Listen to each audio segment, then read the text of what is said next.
this is Dude. Say hello, Dude. And this is where Dude scratches when he has to go outside. The fact that he scratches is convenient because if we're sitting over there on the couch, then we can get up and let him out. But if I were selling my house, that might be one of the things that I want to fix before I put it on the market. That's what we're going to talk about in today's video, the things that you should do to your home before you list it.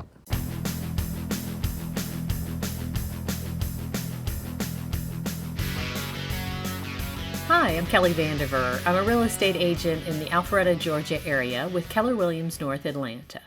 Before we talk about what things you should fix up before you decide to sell your house, let's start with a decision on whether you fix up anything at all.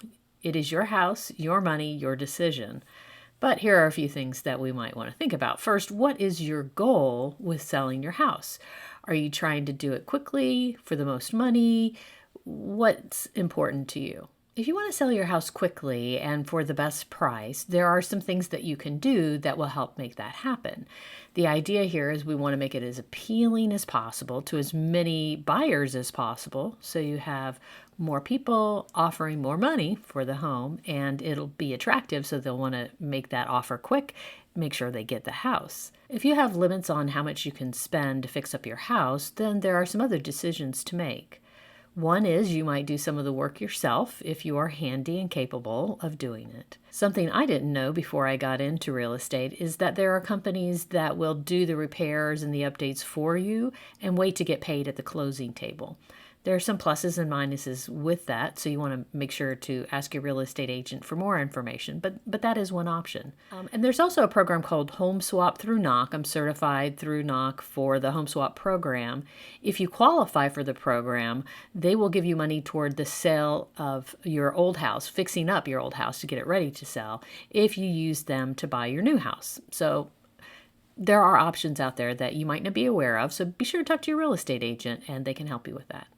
If it's not important to you to get the most money possible, you can still sell your house as is. The important thing there is to make sure you price it appropriately. If it's priced right, even if it needs a lot of work, it will sell.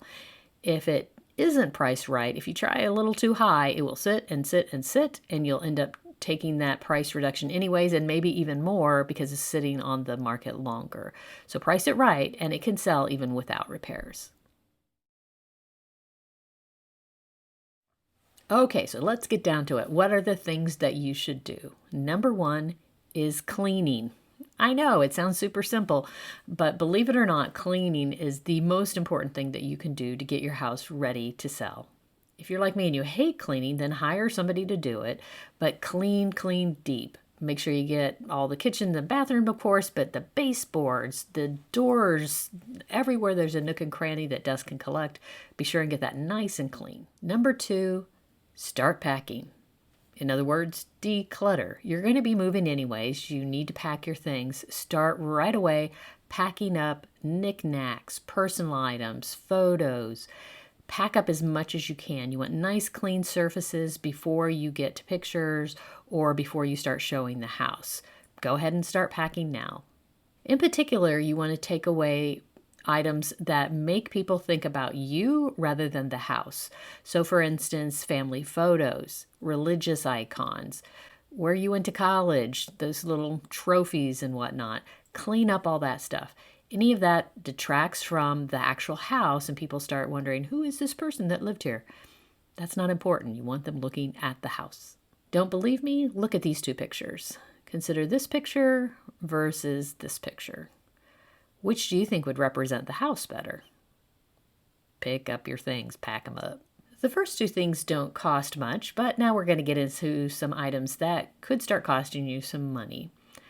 Number three is fix the things that need fixing. Now, I can't tell you that if you fix the things that need fixing, you're going to get more money for your house. You're not. These are things that people just expect you to keep up with when you own a house. What it is going to do is change the buyer's perspective. So think about it from the perspective of the person buying the home. The more things they see that need to be fixed, the more projects that they're going to have to do when they move in. It makes your house less attractive. Fewer people are going to want to have to do those chores when they move in. So if you go ahead and fix those things that you know need fixing, it will help your house sell better and faster. If you're not confident in your ability to fix things, then talk to your real estate agent. Because they work with people buying and selling houses all the time, they usually have 2 or 3 handy people that they can reach out to that can help you with those repairs. The nice thing about that is because the agent works with more people, you might get bumped up on the priority list over, say, somebody that you just found in a Google search. While you may not get your money back from making those repairs, it will be better in the long run because more people will be interested in your home when they see that there's not a lot of projects they need to do. Number 4 is paint. Look around your walls. Be sure and wear your glasses if you need them. But how do the walls look? If you don't have a lot of scuff marks, if your walls are painted in nice neutral colors, then you may not need to paint. But if you look around and things are a little worse for the wear, or you like some strong, funky colors that maybe look fabulous but might not appeal to as many buyers, then consider painting. You can do the painting yourself if you've got some good skills there, or you can hire someone. Again, talk to your agent. They might be able to find someone that can help you do it for a fairly good price. Painting is one of those things that if you do it for your house, you'll probably see the results in your ability to sell quicker and for better money. People see that there's fresh paint and they just appreciate that they don't have to do it when they move in. So why paint?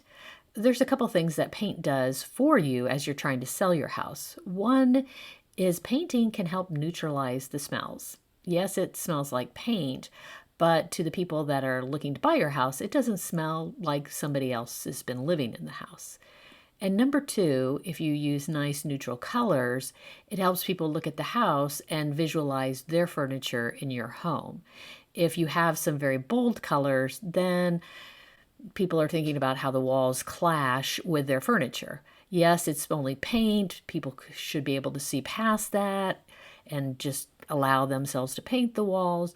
But again, it's another project, and some people just can't look past it. They want to see those nice neutral colors so their furniture can fit in to your home that you're selling. Number 5 is flooring. Generally speaking, wood flooring is considered more desirable than carpeting. And if your carpeting is several years old, consider replacing it. Don't spend a lot of money on the carpet you use to replace it. But when people see that there is new carpet, they really appreciate the newness of it. So that's a good investment as well. The next group of things that I want to talk about are things that will make your house look a little more up to date, especially if you're selling a house that's a bit older. These things won't necessarily give you a return on your investment, but what they will do is make it appear that your house is being kept up to date, even if that's not really the case. Number 6 is to replace the gold doorknobs, the gold light fixtures, the gold cabinet pulls, and the gold drawer pulls. Gold fixtures were all the rage in the 90s, and by not replacing them, you're sending a subliminal message that you did not keep your house up to date. You can get the fixtures for a fairly reasonable price at the big box stores, and again, it just makes it look a little fresher, a little more up to date. If you don't want to replace them all, then maybe consider replacing them in the areas of the home where people entertain their visitors. So for instance, in the living room, in the kitchen, and the bathroom that guests will use when they're there. Number 7 is, what about kitchens and bathrooms? I think kitchens and bathrooms are very much an individual case-by-case kind of basis. Talk to your real estate agent.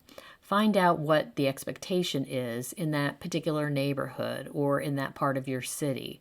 People may have buyers may have expectations there. If you're going to be living in a home for a few years and you want to update the kitchen and the bathroom, that's a good investment. You'll get your money back when you go to sell. If you're thinking about making changes to your kitchen or bathrooms just to get it ready to sell, talk to your agent first.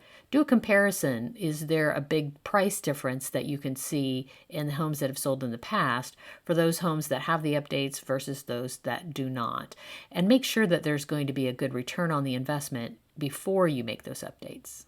There is my list of 7 things that you can consider doing before you get your house ready to sell. I hope you found this information helpful and that it will make your move easier.